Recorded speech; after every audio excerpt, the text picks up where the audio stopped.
What's up, guys? Welcome to the Squat Plug, episode 38.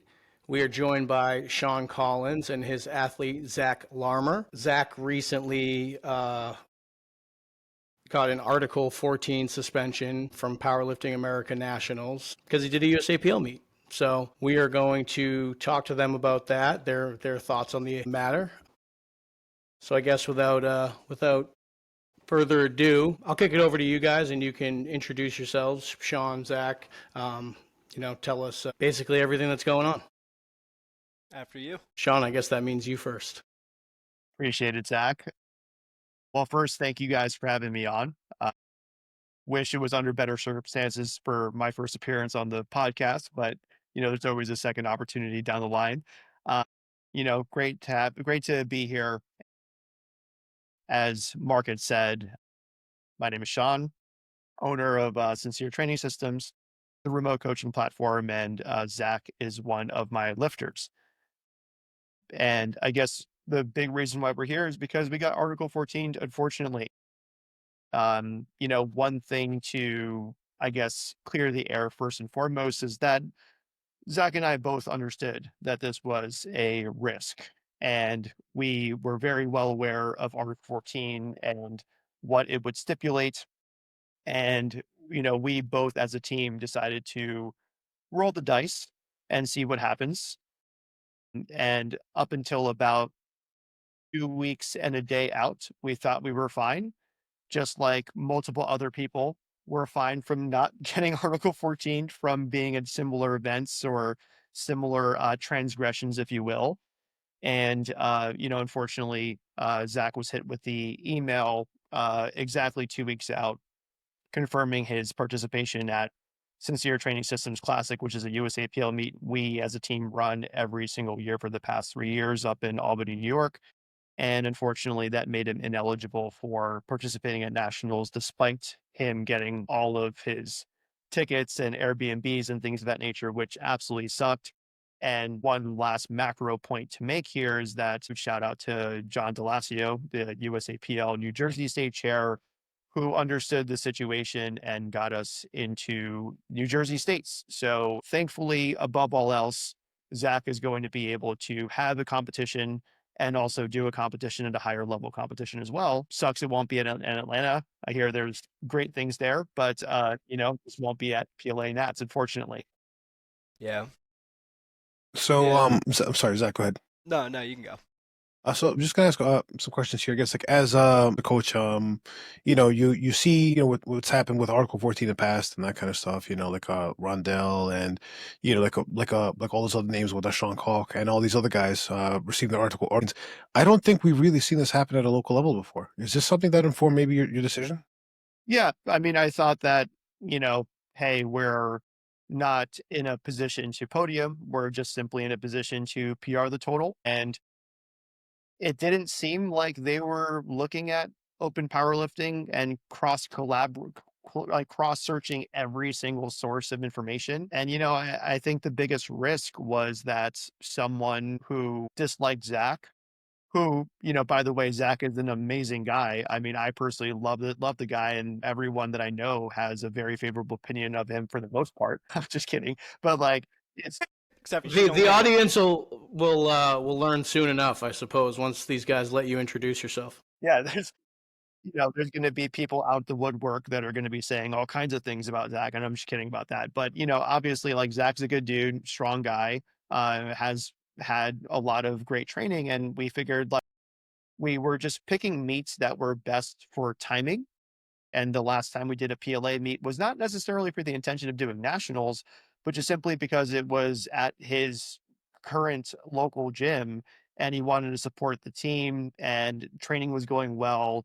And things generally went really, really well. And then it just so turned out that PLA Nationals was the next opportunity for us to compete, given, again, that training was going so well. And again, we talked about it. We were like, hey, you did do Sincere. So that could potentially put you in a Article 14 situation. Ylli, as you said, don't really see that at the local level. You see way higher profile lifters with triple, quadruple the amount of followers that myself or Zack has that have attended these meets or participated at these meets in some sort of fashion and had zero repercussion to them. So yeah, like we figured it was a calculated risk, a risk that we both knew about, but something that we were just like, hey, who cares? You know, at that point. So Zach, for yourself, like what informed your decision over here? Like what made you pull the trigger on this? Yeah, so first and foremost, like before Powerlifting America hosted their meets at the War Room, which is my local gym, it's something that was in the talk for a long period of time. Ray, the owner, was talking about it probably back in like 2023, as early as that. So when they had the first meet at 2020 in 2024, the meet director is actually Robert Keller. Fun fact. And he's directed every single meet at the War Room since then. Now, this is word of mouth, but somebody who is very close to Robert Keller, who I know personally and who I would trust with my life, has said that, in the theme of the lifters who previously competed at local meets and then gone to PA Nats, you will not be Article 14 for local meets. However, if you go to nationals, there will be a threat of suspension. And at that point, you have the opportunity to basically resign your membership to whatever federation you're competing at, say, hey, I'm going to stick with PA, and that's how you would avoid an Article 14 suspension. And that was kind of something that was out there. And I'm not the only person who was led to believe that. There are, again, like sources close to Keller have repeated that over and over again. So back in June, July, when training was going well and the PA meet was there, we're like, the risk is there, but this is kind of what I'm hearing. At that point, I was already registered for Sincere in November, because originally the plan was NJ States in April and then Sincere in November. It was just training was going well. We were hosting our first PA meet, and I wanted to be a part of it. So I'm like, okay, let's do it. And even going into Sincere, I'm still hearing the same thing. Again, it's word of mouth, but this is not somebody who says things that they don't have confirmation on. This is not somebody who says things lightly. Well, this is like a recurring theme to support what you're saying over here. We see this happening quite a bit. Last year, if I'm sure it's correcting whatnot, Jackie Malater was told by both Gaston Parage and by Keller that she was going to be going to IPF Worlds for whatever formality, whatnot, technicality, whatever the case happens to be. They then walked it back and said, "Oh, by the way, it turns out we were wrong." So she had made a declaration she's going to be out there and that kind of stuff, and then had to basically pull it back on account of these two guys who were the president of Powerlifting America and the president of the IPF making a blunder. So you're not wrong in this. There is some inconsistent signaling from them. I'm sorry. Yeah, and when I was initially issued the suspension, I responded, I'm like, hey, you had people in primetime last year who used totals from USAPL that were within a year. You have one lifter who used an untested WRPF total for their primetime spot. Like, what's going on? And the person who issued the suspension, the person I emailed, it wasn't Keller, of course. I did email Keller and said, like, hey, like, this is what you said. This is what's happening. He's not going to respond to me. And I don't think it would be good for him, too, because then something is in writing at that point. He would have to at least acknowledge in some capacity. Conversation recently with somebody who's also pretty high up in the I want to say in the cloud domain of Powerlifting America / IPF. Very recent conversation, and this person had the same to say as far as that stuff, the inconsistent messaging, yada yada, but also went on to say that according to him, and this goes against what I understand, what I've heard many times from different people, it's actually not Keller who's been really pushing Article 14, but apparently that person who sent you the email. That person seems to be the individual. I'm sorry, what was it? Mary something? Marion, something like that, yeah. Yeah, so it seems like it's her pet project, her pet peeve, should I say. It's something which she's been handing out to people. She had somebody recently, when you got banned, run through open powerlifting and look to see basically who had competed at a USAPL meet or another federation meet after having done a Powerlifting America meet, and then have them banned. And she sent out the suspensions herself. So this is something new. This is something which hasn't happened before. I'd say this is a risk essentially which, as a coach and as a lifter, I myself may well have made. This is something reasonable. I've seen a whole lot of people commenting, "Oh man, well, you should have, known what there was a risk. You should know what's going to happen." This hasn't happened before. This is the first time this takes place for local jurisdictions and whatnot. This has never happened before. And there are many other people, basically, bigger lifters who we've discussed earlier and whatnot, had recent competitions, like compete at the Arnold and so on and so forth, compete at USA PL Nationals, and then went over to Powerlifting America with no sanctions whatsoever. So it's a very, I want to say, uneven doling out of like these punishments.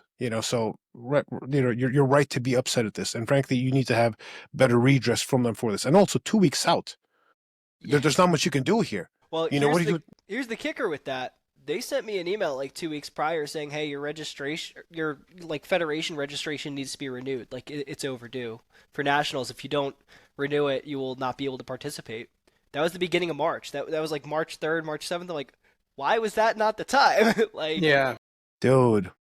Yeah, just a very sloppy administering of these rules and whatnot, very inconsistent as well. Do we know if anybody else experienced the same thing? Yes, somebody else was banned recently. I reposted the stories.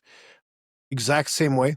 Local meet, that kind of stuff. That competed another local meet in between, and registered for nationals, had everything set to go and whatnot, and then was told that he couldn't show up. I DM'd him. I'm waiting for a response from him. I haven't got anything back from him yet. But to understand this, you're not the only person, and I don't think he's the only person either. I've yet to see any other cases besides the two of you and whatnot, but word on the street is there are a couple of people this has happened to. I know. Yeah. No, go ahead. I was going to say, I know somebody who's combing through the list of registered athletes for PA Nats and is basically cross-referencing it with open powerlifting right now. And they said, hey, they got up to D. They're going alphabetical because that's the way that it's listed. They said, hey, there's a bunch of people here who have like 0 totals. I'm like, they probably registered and just never actually did a meet to qualify. But there's also a bunch of people who should be Article 14. Like, just make the list at that point. Yeah. It's cross. Curious to see what happens after the fact. It'd be worth, I guess, like looking at that, comparing to see exactly who actually was on the platform, to see whether or not these sanctions were uniform and everybody got it, or if they just said, I feel like maybe give it to this guy, maybe give it to this guy over here. But now, getting back to, I guess, like, to the matter itself, you spent a couple $1,000s on this, did you not? Yeah, I mean, like, I had the wherewithal to book an Airbnb that had a free cancellation policy, to book flights with travel insurance, and to book my rental car, again, with insurance just in case, because I'm like, something in my gut at the time was telling me, like, you're probably fine. However, spending the extra $20 now is not going to hurt you down the line. And it paid off. Well, that's good for you. From what I understand from the other guy, he didn't make those decisions. And from what I understand, he's out a considerable amount of money right now. And coaching is basically his primary moneymaker. And unfortunately, he can't compete or be there, whatnot, like at the capacity he was planning on being there on account of Powerlifting America giving him the boot so suddenly, so surreptitiously. So we'll see what takes place with him, whatnot. Just it's bewildering that they would do something like this. You think that you give a person a warning first. Their expenses and these trips and whatnot, like just the meat fee alone. Like, and if you're reaching out to the person like in a week or two before, asking them if they're like, they're to re-up the registration, like what is the thought process here? You're taking the cart before the horse. And I just want to give a shout out to, I believe it's Matthew Powell, actually. So I had bought a media package like a day or two before. Marshall Powell? Marshall Powell. I bought a media package a day or two before the suspension. It happened. I just shot him an email and said, hey, can I get like a refund for the media package? He did that. And then he said in an email something along the lines of like, let me see if there's anything I can do for you. I didn't think to reach out to Powerlifting America to say, hey, you Article 14 suspended me. Can I just have my meet registration fee back? I never sent that email, but I was given that refund, and I can't help but feel like it was because of Marshall reaching out. So huge shout out for him. Awesome. That's actually really cool. He's a stand-up guy. Fantastic He really guy. is. We love to see that stuff. It's surprising though. It's usually no refunds, for meets. So I just figured. yeah, no, that's awesome though. Yeah, he had to have made it happen. So now, as a lifter, you're gearing up, getting ready for Powerlifting America. This takes place. What are your thoughts about the federation going forward? I mean, do you plan, I guess, like maybe like deal with the year suspension and then maybe going back again next year? What are your plans in the long haul? I've never been somebody who cared about federation. It's always been for me about competing at a level that I feel somewhat competitive at. Like going to PA Nats is understanding that Joe Borenstein's going to total like 900 kgs and that's going to blow me out of the water. But if there's other dudes who are like in that same like 730 to 770 range and I go in there and I see we're opening the same and we're competing and I knock one or two guys down a peg from that, for me, that's kind of what I'm in it for. Because again, I'm not a top 5 guy. I know I'm not going to pretend, right? But it's not the same as like going to a local meet and being a 490 to 500 dots lifter it's not that it's like taking candy from a baby at times. Like I could have a 6 for 9, 7 for 9 meet, still total in the low 700s, still get 480, 490 dots and win best lifter, and that's not as gratifying as like losing to someone in a head-to-head, and that's kind of what I was looking for. Local meat hero. Yeah, like I don't want to be that guy, so PA I Nationals. mean, I think that, I was just gonna say, like, I think USAPL would probably be the better fed for that. Yeah, Not to be like, a USAPL cultist or anything, but Yeah, I mean, I people think have if you're more of like a middle of the pack guy, right? Like that's where you're gonna find more middle of the pack guys, because I feel like and this may have changed this year at PA Nats, but I remember watching last year and it was like, I think maybe the 83s or the 90s, like some guy opened at like 175 kilos. And then like, I forget who finished the squat flight, but it was like just this, it was like, there was no middle of the pack guys. It was just like you were very weak and you just went because there was no total. that was PA And Nats, yeah. yeah, right. And then there was like the top 5 or 7, 8 maybe were like very high level lifters, and it was like there was not much middle ground. You know what I mean? I feel like those are all the people that sort of stayed behind and haven't gone to PA yet. You know what I mean? I don't know. I don't know if we'll see that improve this year. I'm not really sure what their numbers are looking like relative to last year. I think I'm pretty sure they're a lot better. They have had, I want to say, some serious issues, I guess, like in operations, and whatnot, which makes me wonder why they're making these decisions over here to turn people off from the federation. Last year, and this was confirmed by two people within the organization who were up there, they at nationals, at men's nationals, they said they were so insolvent financially that they had to be bailed out by somebody. Now, somebody told me that it was a LACO SPD. Another person told me indeed it wasn't them, and that it was in fact the treasurer of Powerlifting America who actually had to bail them out financially so they could pay the spotters, loaders, the venue, and so on and so forth. And to go from that and having those issues to I would say pushing people away from the federation. Like I can imagine, Zach, you're never competing there again. I can imagine, Sean, you're probably going to tell people maybe you should stay away over here. This is what they've done to our lifters in the past. Members of your own team. I can only imagine as a coach what you're thinking about this. If I had happened to my lifters, I'd be going off, to say the least. What are your thoughts on that, if I may ask? Of course. I mean, I haven't really addressed this with my team just quite yet. But the way I see it is that similar to Mark's point, that I would say 95% of the team are like people that are either middle of the pack or a little bit higher than that. I've always been the type of coach that prioritizes like 3 to 5 very high level lifters, and then that's pretty much it. Because I just personally don't enjoy the public pressure and spotlight with coaching like 10 or 20 or something of that nature. Sounds like a cope, but as someone that's very introverted and very private for the most part, it's just better for me. Having said that, I've never really had a very large reason to go to Powerlifting America outside of the fact of I want to be the best coach I possibly can be. So I want to compete against where all the other really great coaches are going, because they also have really great athletes behind them, and they have to, of course, make the jump to support that.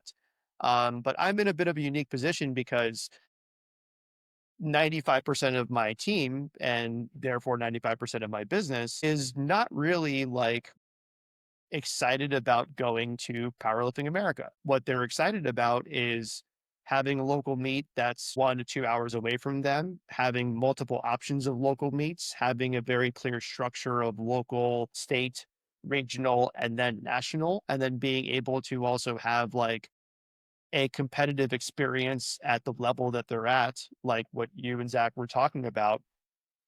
And that is something that 95% of my business really needs. And that's something that Powerlifting America hasn't really been able to deliver over the past couple of years that they've been a thing. And most recently and most officially, maybe at the very beginning of the year, I was like, hey, we are likely going to be going to Powerlifting America because that is where all the other top teams are going. So this is like the direction that we are intending on going. I'm on record with saying that with my own team on the Discord. Having said that, with Zach being banned and Zach DiCostanzo, also a very like good personal friend of mine, I know that he would have my back if I was like, hey, listen, like I might not be able to handle you in competition, but I'll be with you every step of the way to get you prepared for it. And there's plenty of coaches that are more than qualified to handle you in my stead. And, there are 2 or 3 lifters that I coach that I'm concerned about with not ever being able to go to PLA, especially with lifters that I have that either are going to Worlds literally or hoping to go to Worlds. So these are people that I personally would love to support. But at the same time, as someone that's very middle mass and try to be as utilitarian as I possibly can be with my leadership position, 95% of the lifters that I coach probably would be better off staying at USAPL. And this does me no favors. This does our lifters no favors in terms of attracting the poaching aspect that Powerlifting America might clearly need in order to be financially solvent for moving forward. I mean, Sincere as a whole is responsible for coaching over 150 lifters. Of course, if we say, hey, like we're just sticking with USAPL, then we'd be happy to do so, because another big part of our allegiance to USAPL is not necessarily just simply because of like where are all the best lifters going, but with USAPL, that's where I personally established my roots. That's where I learned how to be a meet director. That's where I personally started competing. And that's where a lot of my friends still are in the organization. And even as somebody that served in athlete rep, and someone that hopes to serve even more so down the line as something even more, there really isn't any real desire for me to go to PLA, especially now at this stage. And I think that of the 3 to 5 people that I coach that would be disappointed to hear that, I'm also confident in the fact that my work and relationship with them supersedes my appearance with them in competition. So having said all of that, not really interested. Not really a good business move. Not also a good. Yeah, the only reason why I would go is just to be like, I want to be the best coach I can be, and I want to compete against other coaches, and I want to see some of the friends that have parted to Powerlifting America, but still have a good relationship with them, and everything's still all good. But this doesn't make sense at this point for me to be still pushing the drum of Powerlifting America, something we should consider. Of course not. I mean, like they've shown quite a bit about like a reckless disregard for your lifter and your team. If you're dealing with 95% of the people, I guess essentially being just as good, I guess being USAPL or Powerlifting America, USAPL, you don't have to worry about these issues. It just makes sense, you know. And again, USAPL does have a very seasoned infrastructure. It's been around for a good long while. It's been vetted. You know, it does what it needs to do. It's very well oiled. Go to Powerlifting America. Some of these people, I guess, it's the first meets that they run. You know, so you're making the venture at the expense of your lifters, and yet here are the decisions that they're making. You know, it's something we hear like happening all over the place. I hear it happening in Mexico, hear it happening in Vietnam, hear it happening in South Korea. It's happening literally all over the world, and every one of the subfederations that they have. Australia's in my DMs as well, out now, which we call it in Squad Plug, talking about like their experiences. It's like, what are they doing? You know, like there are ways to go about doing this stuff. You have Article 14, whatever the case happens to be. Like, is it worth it if it's, if it's messing you up, if it's destroying the momentum you're trying to generate over here and turning people off from Federation? And the answer is no, you know? Yeah, I mean, even with the way that the election went down, where like they kind of, shot Yeah, Marion and that was insane. Like 20 people altogether got a chance to vote. right, and like out of nowhere, right? And then of course on top of that, like, there's precedent that way bigger organizations have been unable to sustain something similar to Article 14. And I personally, paid money towards that legal fund and things of As that did I. nature. And it's just one of those things where I just think that powerlifting is too small of a sport to be this divided. And given that the only real major difference is like the, yes, drug testing name, but also like bench depth and not putting your feet on the bench, like that's the only real major difference. Is it's all the same thing. And like it's not necessarily supposed to be this complicated. And like I never once thought that it would ever get to this point. And the prior reason of giving it another year was in hopes that Powerlifting America would be able to increase their infrastructure, like at the state and regional level. But now it's kind of turned into like maybe give it another year to see if they can actually last and that Yeah. long. And with Article 14 and with all this, nonsense going on. With all this powerlifting gerrymandering that they're doing, still they're having a hard time getting by. It's insane. Right. It just doesn't make sense. And of course, it ends up hurting the lifters, ends up hurting the coaches. And like that's what I would personally view as like the most important part of Yeah. powerlifting. I mean, the split I agree. between USAPL and the IPF, which sort of created the opportunity for Powerlifting America to exist. I mean, that split is probably the worst thing that's happened to tested powerlifting like ever, or at least in like the last 5-10 years. You know what I mean? Like, it's just, PA has no infrastructure, but they have all the top lifters. So it's like, USAPL has all the infrastructure. They still have a very robust membership. They still have a lot of very strong lifters. Like, even we were at the Arnold, and the top 10 guys in the men's raw challenge all had over 500 dots.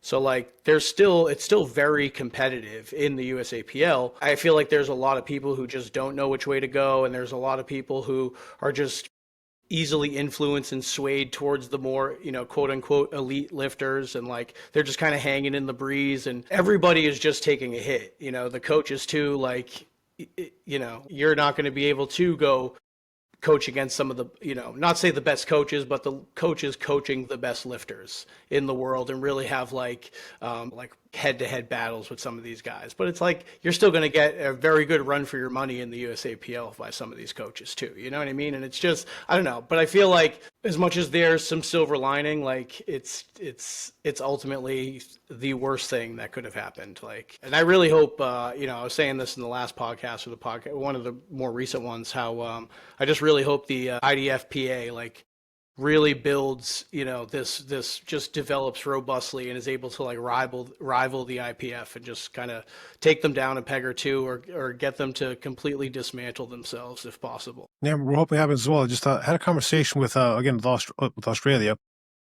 Their old IPF affiliate, from what I understand, basically was done away with, and then they started with USAPL and that kind of stuff out over there. From what I understand, the USAPL affiliate is also going by the wayside in Australia. There have been Who knows what's going on over there? From what I understand, Fucking kangaroos and trapdoor spiders, and like venomous mammals, all that stuff.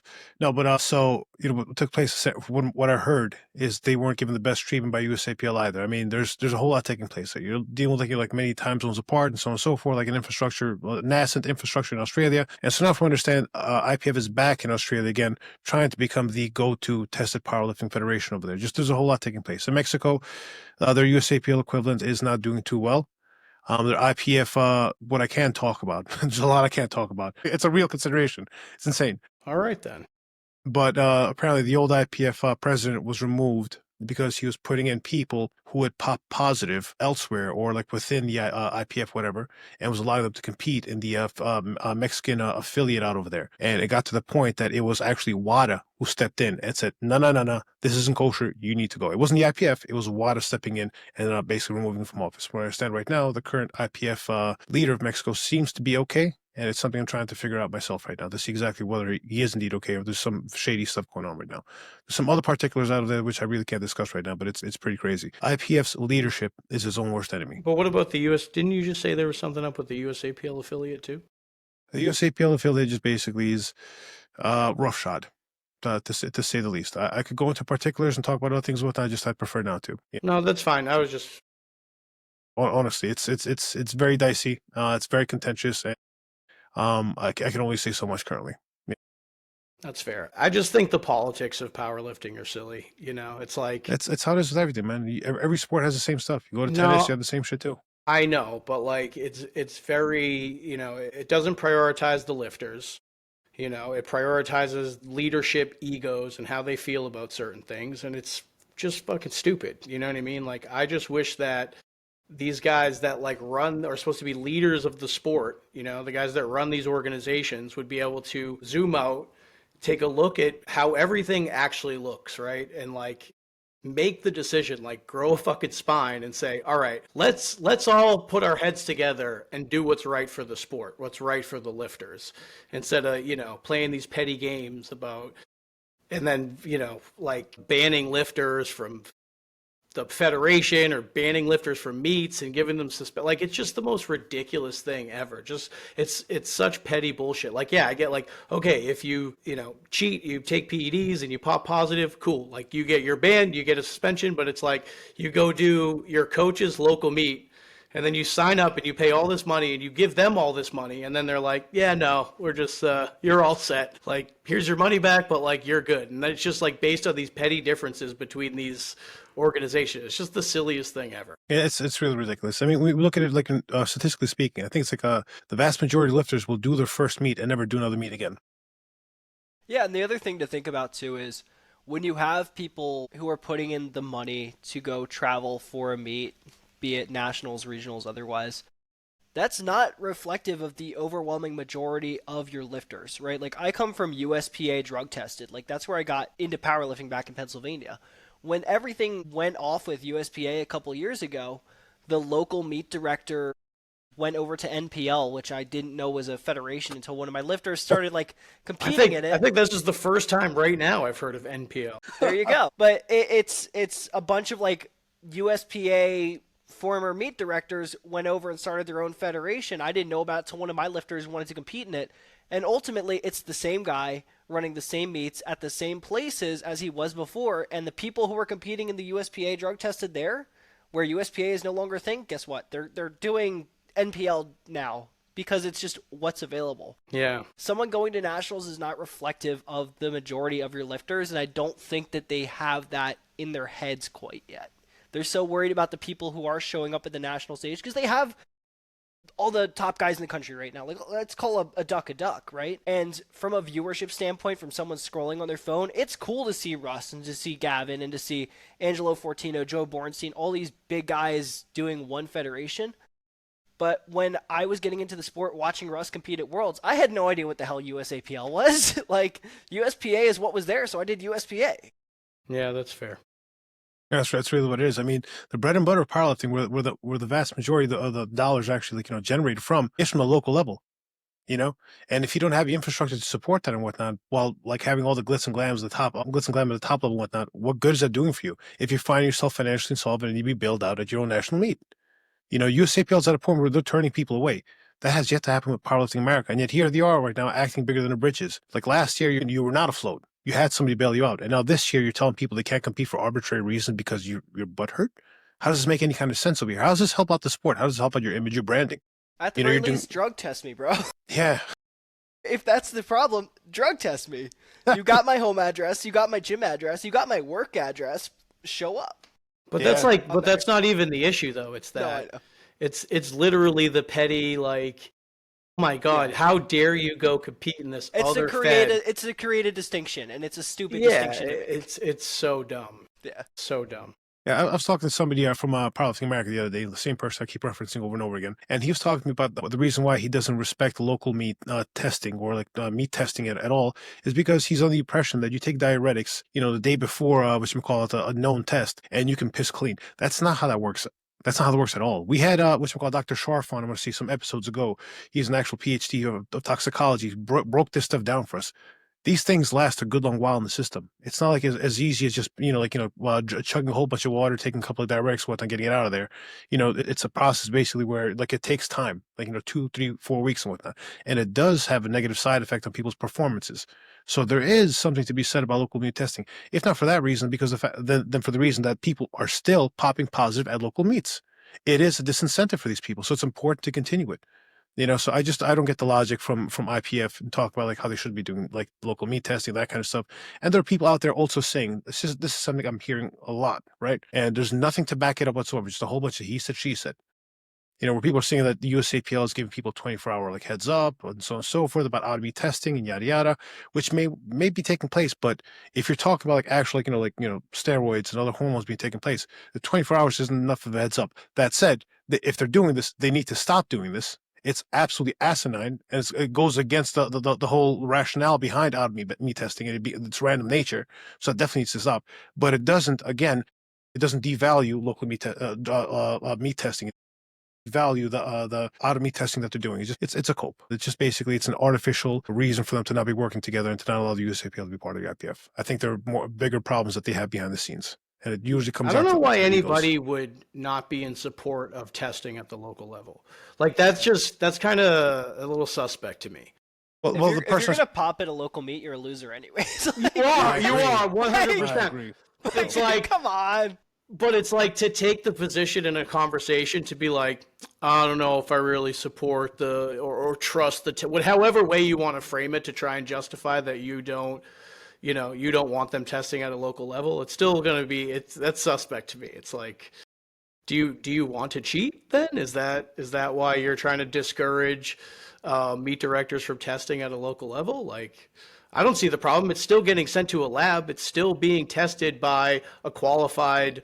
Professional. I'm not sure, what kind of chemist does that, but whatever their respective little niche is, whoever does the testing is obviously very qualified individual, and I'm sure the tests are fine. You know what I mean? Like they're probably not the highest sensitivity tests that are out there, but like I'm sure they do the trick. You know what I mean? Aren't they more expensive though?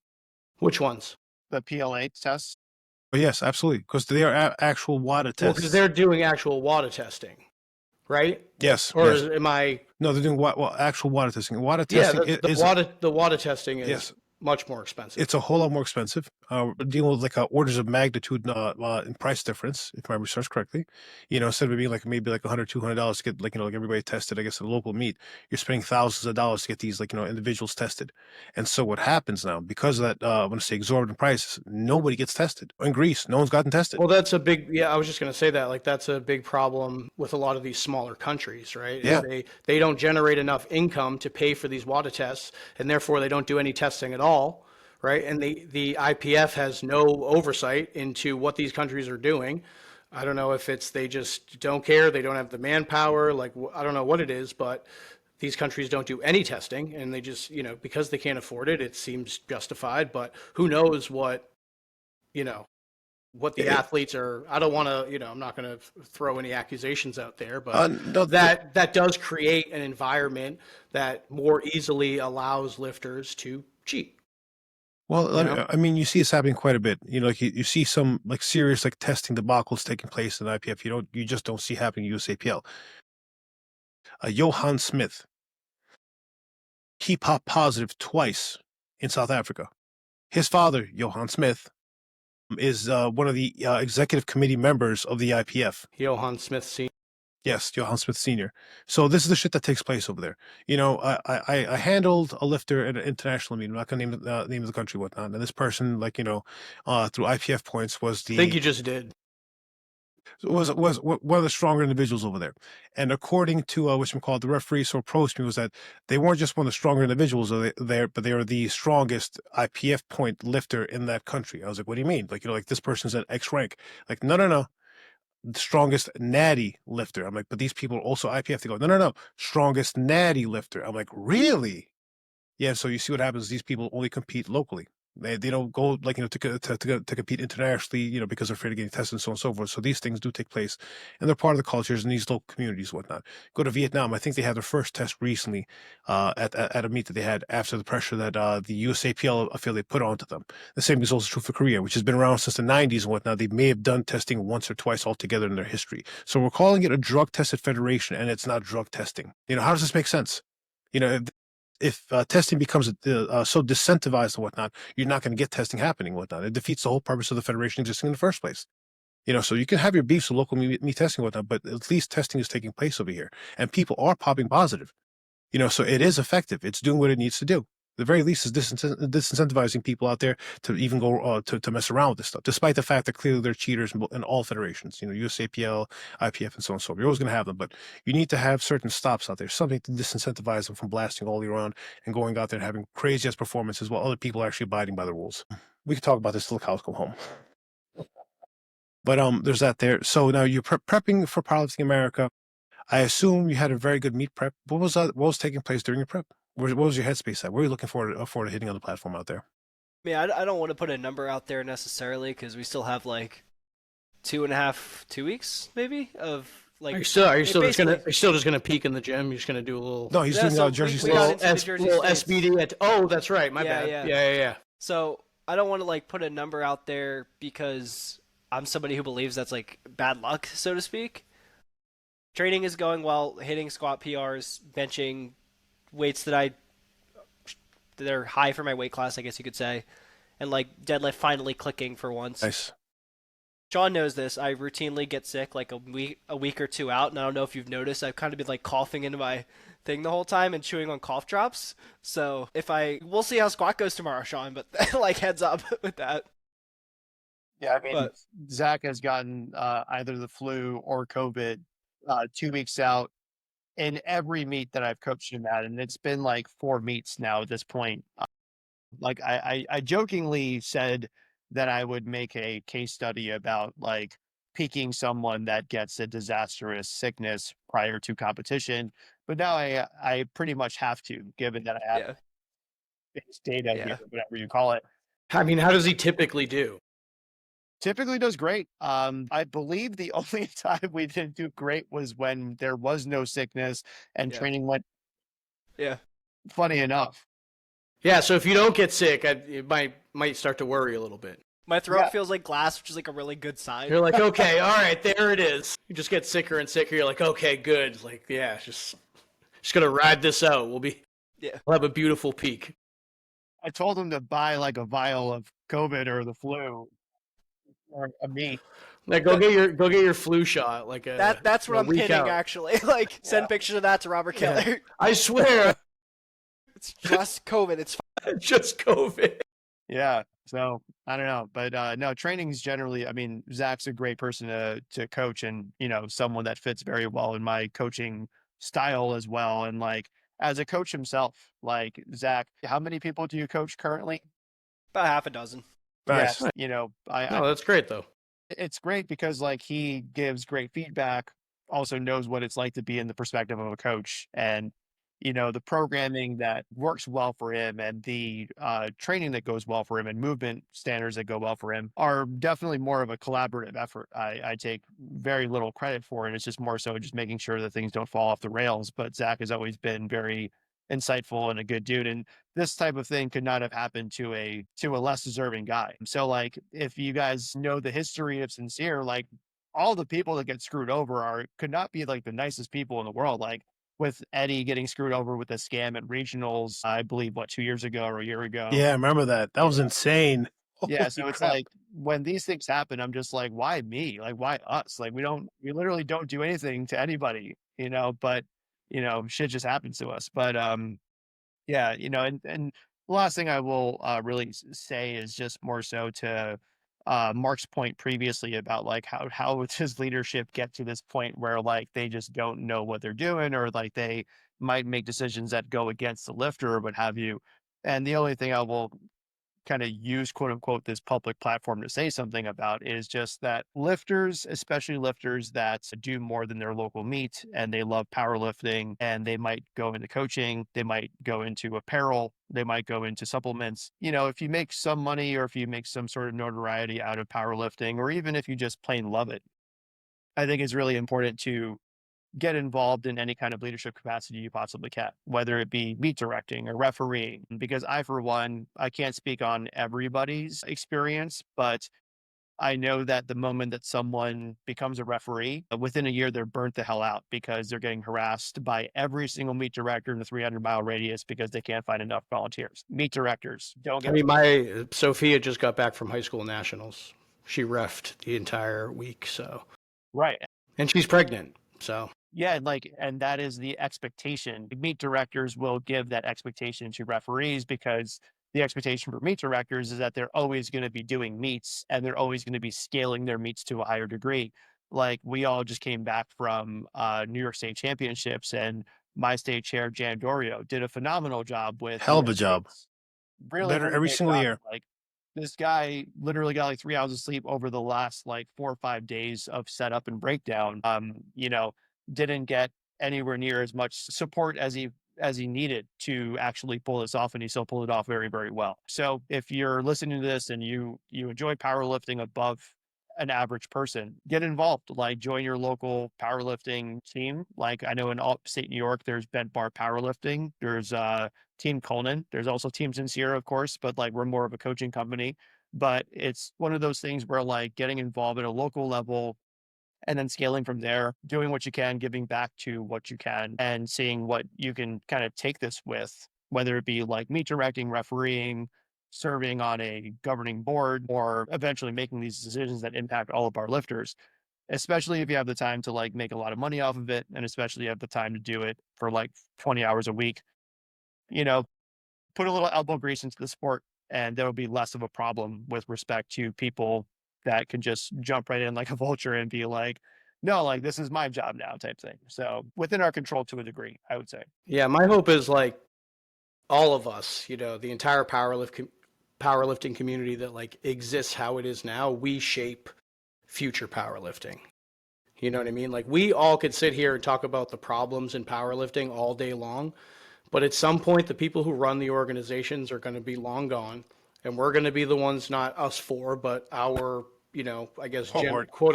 our cohort is going to be running the organizations. We're going to be the ones running the meets, and I'm just hoping that, it's able to evolve the way that I'm sure we all hope it does. I think it comes down to like the voting at the EC level and that kind of stuff. Like at NGB. I think this is something I guess the USAPL stands a chance to benefit from most because of how rigid the structure currently is and how inhibitive it is. As a member, you really don't have much say. That said, I do know that Powerlifting America recently did overhaul its voting process, and they made it a lot more democratic. And I think to a fault. Like you can vote online right now to basically put where we want to position. We are looking at the perspective. I don't know if I just don't know if I trust them to develop a system that is like I'm not easily tampered with, and like Russell Orey may be the next Powerlifting America president. If Nico Flores goes over, it could possibly be him. With the right kind of clout, right kind of marketing, that's it. Somebody is at home just feels like voting for that person. Lo and behold. Well, I mean, Larry Bailey's going to get voted out as a USAPL president this year. From what I heard, he's stepping down, as is Robert Keller. So we're looking at changing of the old guard to some extent. And I'm sure Johnny Graham, the VP of USAPL, will follow. We have a few young bloods, if you will, on the EC currently. So I'm just hoping it's sort of like this, this exchange for new blood, and that things start to, or not that they haven't been improving, but like I just again want to see what's best for the lifters. As do I. I mean, people's feelings, yes, the Fed head feelings. But anyways, the sport has a tremendous room for growth and whatnot. From a financial perspective as well, if you're looking to like legit make a living off of powerlifting, you can make it happen. There's enough people powerlifting and whatnot that you can make that happen through meet directing. You could do it through like spotting and loading teams and whatnot, which is what Ben Barbell does, if I remember correctly, the RIT spotting loading crew and whatnot. You could do this through media and that kind of stuff, like Marshall Powell. The man quit his job. He was making a lot of money, like being an engineer and whatnot, left that to do media, and he's all over the world. So there's things you could do here. You could do the apparel business, apparel thing. You could do coaching. There's so much you could do here, and it's all made possible by growing the sport. It's all made possible by removing the encumbrances and the obstacles to entry in the sport. So I think it behooves us all to do the best we can to remove those obstacles and to make it, I want to say, a seamless transition from thinking about lifting to actually making it happen on the platform. It's something we'd love to see happen. I guess this is a good point to wrap it up. I just want to say thank you guys for joining us. Really, it means a lot. That was last minute invitation, that kind of stuff. I was legit telling Marcus, nah, these guys have no time. This isn't going to happen and whatnot, but it's worth a shot. And honestly, we've thought about having you on a show for a while, Sean. It's great to have you out over here. Zach, it's a pleasure to meet you. I'm sorry to meet you under these circumstances and whatnot. Yeah, it's fine. Thanks for having me anyways. Our pleasure, really. Thank you. Wish you good luck, I guess, in New Jersey States. Zach, where can we reach out to you for coaching, for advice, for that kind of stuff, like, social media, that kind of stuff? Either ZL_STBB or Float Powerlifting. Okay. And that's on Instagram or every, your TikTok as well, or no? Sean? I'm sure the audience out there is familiar with Sincere Training. Yeah. So, go hire Zach. He's directly mentored by me, and he's a great dude to work with. I know a couple of his lifters, and he does a great job. But if you must get a response from me saying, no, I don't want to work with you, then my Cats or sincere.pl. I also do have quite a few coaches at Sincere that do have open spots available. And they, of course, are also directly mentored by me and follow a very similar system that I do. They'll respond to your messages and they'll update your programs on time and apply very smart principles to it. And that's sincerepl.com or sincere.pl on Instagram. Ylli and Mark, it's a pleasure to finally be on this podcast. And Pleasure's ours. for having me on here. Thank you for joining us. We Absolutely. appreciate it. I feel like I knew Sean was a good dude because his Instagram handle is just like two of my favorite things in the entire world. I just wanted to say that. I appreciate it, man. It's like one of those troll things where I don't even post either of those things. Now I just can't change it because, of course, people will come up or one person will come up to me and be like, "You're barbells and cats." And I'm like, yeah, man. I mean, you do post barbells sometimes. Yeah. I would appreciate it if you post more cats. What if you put cats on the barbells? Is this like a thing? Ooh, that's it was it's not just a hat rack, my friend. Yeah, so it's now one of those things where I post more dog content and like people are actually legitimately upset about that. And, like, dude, who cares? I pride Your handle's not barbells and dogs. This is false Right. advertising. you Yeah. know, I pride myself on being the North Korea of powerlifting, where like you just know that I exist, but like you don't know anything about me. So like I just want to keep that mystique going on. Fair enough. I'll think about it. I will consider it greatly. Okay.